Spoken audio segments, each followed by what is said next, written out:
Hello, everyone. Um, this is Lloyd Books again, and we're talking about why I prefer the Textus Receptus. First of all, just to say that I'm not a confessional um, person, but there's certain things, a lot of principles I do agree that the fact that God has preserved His Word, and I'm just going to give you some of the reasons. Some of them may be a bit different to what you normally hear, but just come with me. So first of all, I'm going to look at the arguments against Textus Receptus, use that as a basis, and then go into some other reasons why I prefer the Textus Receptus. So one of the arguments that you commonly hear that Erasmus only used 5 to 10 manuscripts. Number two, the manuscripts were late. Then the other argument is which TR, and then I'll talk about the texts used by the church and the basis for translation. So arguments that's constantly used by the modern critical text advocates, right? Not so much the Byzantine type, but is that he only used 5 to 10 manuscripts. Now we know Stephanus used 15, and no doubt they used many more as they went along. So let's look in terms of John 1:18. So only begotten Son versus only begotten God. All right. So the one who says only begotten God only has 6 manuscripts. There's only 6 manuscripts. So I've looked at Munster in terms of the number of manuscripts with that particular reading, and I've also looked at Reuben Swanson. So this equates to 6 manuscripts from 643 manuscripts. This means 637 support only begotten Son. So that's 6 manuscripts for that particular reading. Let's look at another one.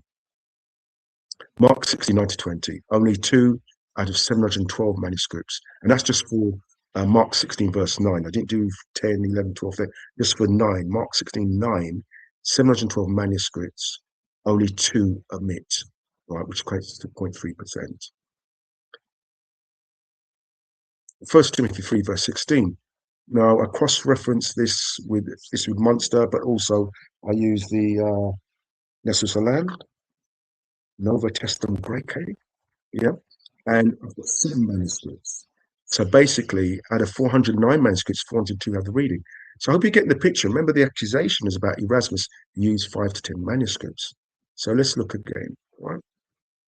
John 9:35. Do you believe on the Son of God? Now, as opposed to the Son of Man. This equates to 6 manuscripts out of 561 manuscripts, right? So that's 555 have the reading God. And it's also termed that Jesus never asked anybody to believe in him on the basis that he was a son of man, right? So remember in the previous videos, modern textual criticism, one of the canon is suspicion of orthodoxy, yeah? And if it's wrong, it must be right. But that's in a previous video I've done. So you're getting the picture. So basically, even though the accusation of Erasmus using 5 to 10 manuscripts is that modern textual scripture uses a very small number of manuscripts, especially for key readings. So E.C. Carroll, in his book Studies in Methodology, Textual Criticism, New Testament, stated a careful study. Now, used the first chapter of Mark of all alleged beta type witness in the first chapter of Mark. So what he said, the ones that were closest was Aleph BL 3389225227. This is the Alexandrian type manuscripts, as we better know. So he only found 6, and that's just using a sample of Mark, first chapter of Mark. Frederick Wise, and he looked at Luke, the profile method for classifying and evaluating manuscript evidence, this group involving 15 manuscripts. So 15 manuscripts, but he had over 1,300 manuscripts he looked at for Luke. We only had 15 that were closely offended, which is neutral Alexandrian type. And then he said there's no clear reason it should be treated differently, as a group is grossly overrepresented in the critical apparatus published in the last 100 years. So he got 15 manuscripts. That's for Luke. So here's the thing.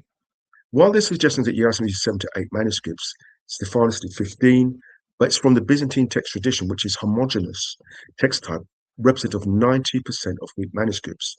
This is clearly demonstrated with the printing Greek Testament, Hodges Farstad, Robson Pierpont, and F35. So from coming from that body, even though the claim is they use 5 to 10 manuscripts, but it's representative of larger majority of manuscripts. So I hope that's dealt with that one. So one of the things I had to raise, right, was there was a discussion between James White and Jeff Riddle. All right. So here's what the question is said. James White had pressed Jeff Riddle on how new manuscript discoveries, such as papyri, affect the TR position. White argues that textual criticism is necessary to handle variants, while Riddle defends the TR as a closed and stable tradition. Now, here's the point here. I'll be honest, I thought it was a really stupid question from James White, and the reason why I say it's stupid, because the Textus Receptus, Scrivener's Textus Receptus, was 1881. Yeah? Papyri discoveries in the 30s confirm readings for the Textus Receptus. And here's the thing. If a new manuscript comes up, the only thing it would affect would be the modern text, the Nessus Land. That's the only thing it would affect. It wouldn't affect the Byzantine tradition. Why? Because all it would do is confirm, and we have evidence of that when you discover papyri, they confirm readings within the Byzantine tradition. And Harry Sturtz, in his book, so I'm just going to do a graph here, show you that with Harris, this comes from Harry Sturtz's book. So I counted all of them. These exclusive variant readings and used by the Textus Receptus, yeah? So it's 153, right, variants, yeah? So remember, there were late manuscripts, but 153 variants, which are supported by early papyri, yeah? So any discovery will just confirm what's already there. So early papyri more than likely would confirm Byzantine text types, yeah? But this specifically with Harry Sturtz, it confirmed variant readings within the Textus Receptus, 153. So the question here is that would it affect it? All it would do is confirm. So as I said, it was quite a silly question because that's already been proved. We've had discoveries of early papyri, and they have confirmed readings and variant readings within the Textus Receptus specifically. So if you read Harry Sturtz's book, we'll see that. Also, list of translatable variants supported by early manuscripts. Now, I've chosen these variants because they depart from the majority texts. So we've got readings, Holy Ghost and fire, or as Pentecost say, Holy Ghost and fire, Holy Spirit and fire, Aleph, B, C, W. And you see a lot of readings, P45, Aleph, B, together. And so there's numerous examples there. You can look at that in your own time. Yep, so these are all translatable differences which reach far back in terms of manuscript history. So these are specific readings which are not part of the majority Byzantine text. Okay. So let's look at breakdown of John 19, verse 28. It's one of my other favorite variants, all right? So if you look here, this is a particular variant, right, which is talking about Jesus knowing. So the variant is knowing, eidos, yeah? All right? So eidos is a variant, which means to know. But using Reuben Swanson's Greek New Testament, right, of John, when you take down the whole verse as a whole, it's only Sinaiticus which has that, and it's in the same order in Sinaiticus. Now, here's the thing, that the compilers of the Textus did not have access to Sinaiticus. They didn't have access. But they had a late manuscript, late in age, which preserved the reading in Sinaiticus, and they didn't have Sinaiticus. So we see here with the TR, while it used late manuscripts, the readings went far back, right back to the 4th century. Right, minority readings. Here's the thing, I'm not sure if I've heard anyone mention this, but one of the issues about minority readings, readings which basically have a strong attestation in the Latin tradition, 1 John 5, verse 7, 5, 7, and 8, for example. So you have readings which have a weak Greek attestation, but strong in the Latin. Now, here's the thing I want to bring out here. And I've personally never heard it before, but just came to me. So look at Hebrews 10, verse 5. And when they cometh into the world, he says, sacrifice and offering thou wouldest not, but a body that has thou prepared for me. So, unless you've got the Septuagint reading in the Greek, and then when you read it in the King James, all right, Sacrifice and offering they did not desire, mine ears has thou opened, burnt offering and sin offering has thou not required. Yeah. So here's the thing. It is possible using the Bible itself, the New Testament itself, where they took a reading that is not in the Hebrew Masoretic text tradition from a translation, a version, which is the Greek Septuagint. Now, it's not necessarily validating the Septuagint. It's not validating something. For example, the book of Enoch. Jude quotes from Enoch, but he doesn't validate the whole book. He selectively takes a reading from there. And same way that the writers and the compilers of the Greek New Testament went to a version of the Old Testament and used that. So it's possible because the compilers of the New Testament used that. They didn't go to the Hebrew, they went to a version of the New Testament. And we see them smattered all over the New Testament in terms of Septuagint readings that don't match up with the Masoretic text. Now, I personally believe that the Bible is preserved. I agree with the confessionalists that the Bible has got preserved his word in the Hebrew Masoretic text. And I believe also the Textus Receptus, yeah, in terms of the preserved in the original languages. But the point I'm bringing this point out is about minority readings, is that it's possible, because it's been done before, where a variant reading preserved in a version can be used. The New Testament writers used it with the Septuagint readings. It's not validating the Septuagint to replace the Masoretic text. I'm just showing you the point. Now that's something up for discussion, something for this, probably a lot of people are more clever than me, just to stir up people's pure mind. Which TR? Now this one is my favorite one, yeah? Now, one of the arguments against the Textus Receptus, and I said I'm not a confessional person, one of the arguments they say, well, the Textus Receptus, what TR? Because there's variant readings between the 28, depends how many numbers of the Textus Receptus.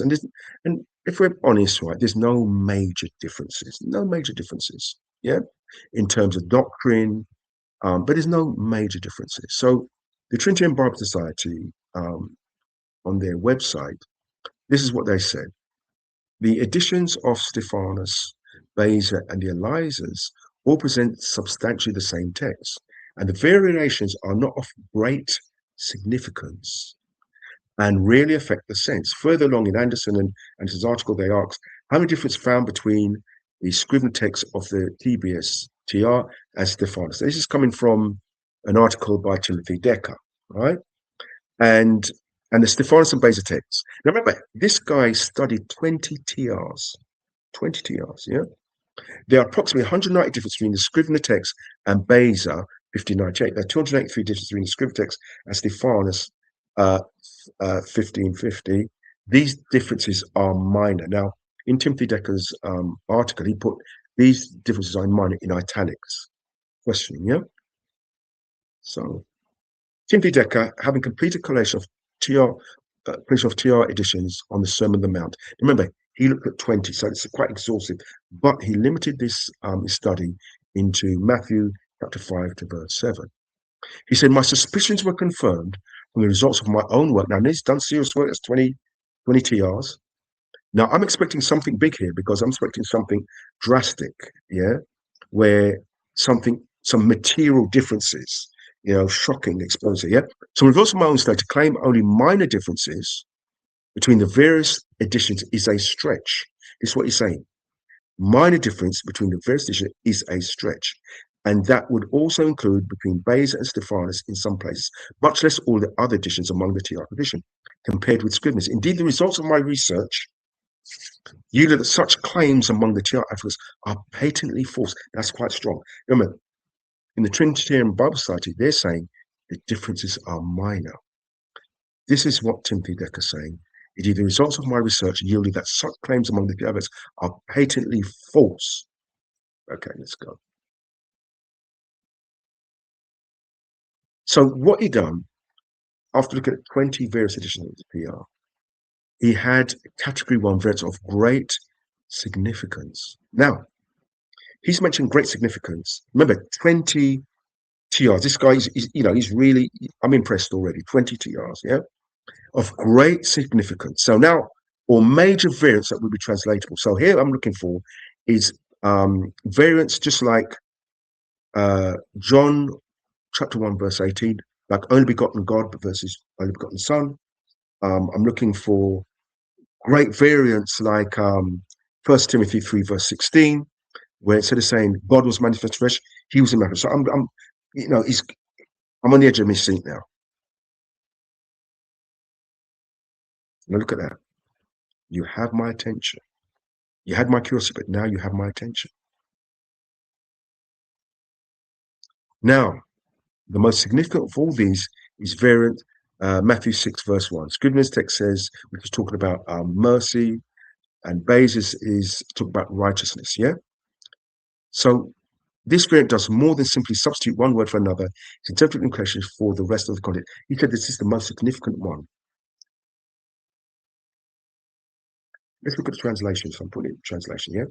Got King James Version, which has the first variant, right?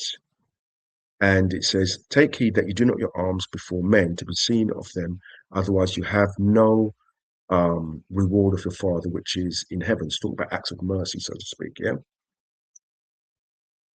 ESV has the other reading, which is, I think it's supported by Aleph and B. He said, beware of practicing your righteousness before other people in order to be seen by them. For then you will have no reward from your Father which is in heaven. Now, the ESV and the Nestle Land has the other reading. Now, here's the thing. Does it make a difference? And when you talk about significance, and the statement of the Trinitarian Bible Society was patently false, does those readings make a significant difference to the text? I'll be honest with you, I can't see it.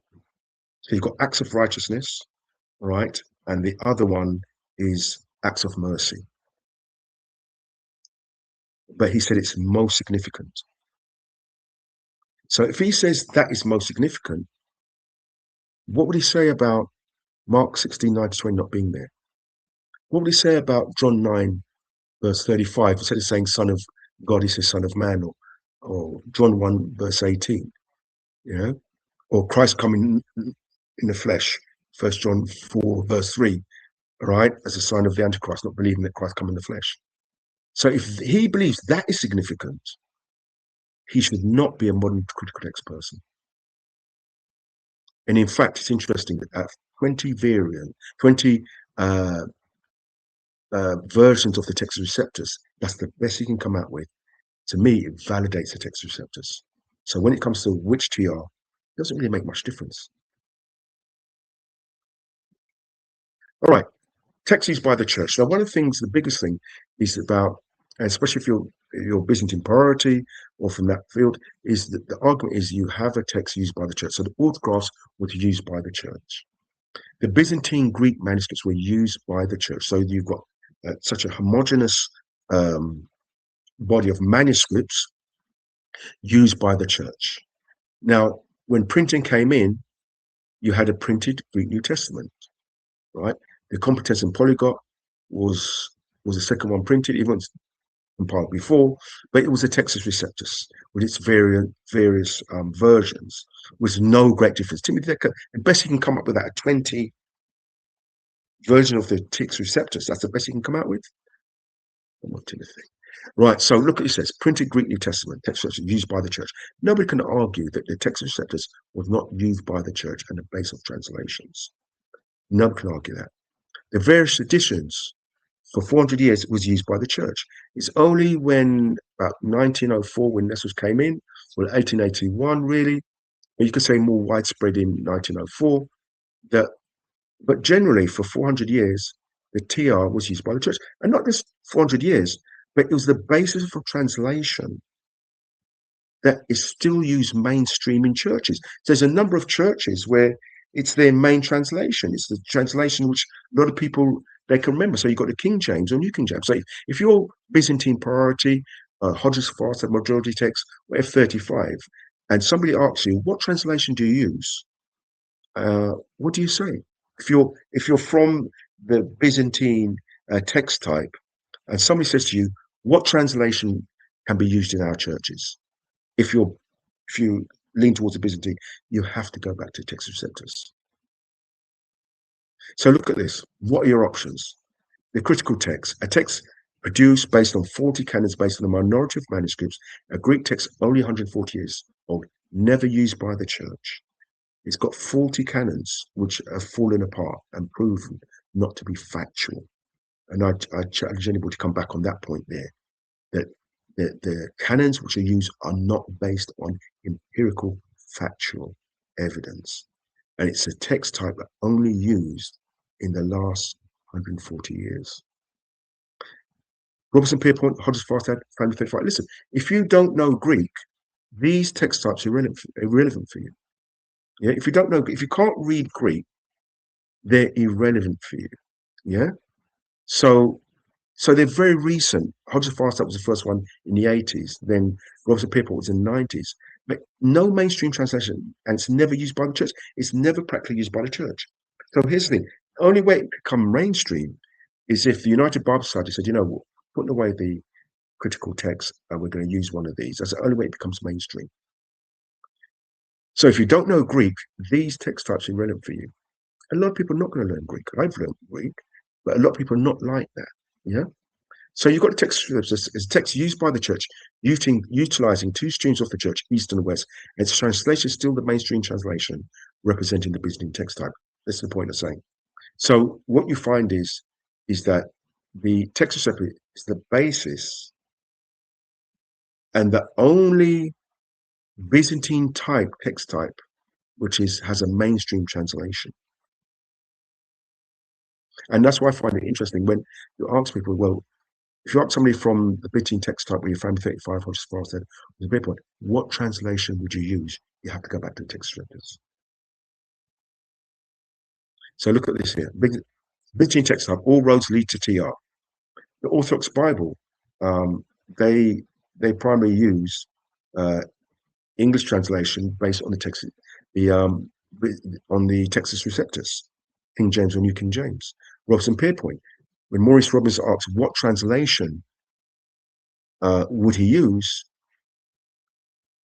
is mainly translations downloaded from the internet. But really, you had to go back to a translation based on Textus Receptus. Hodges Farstad,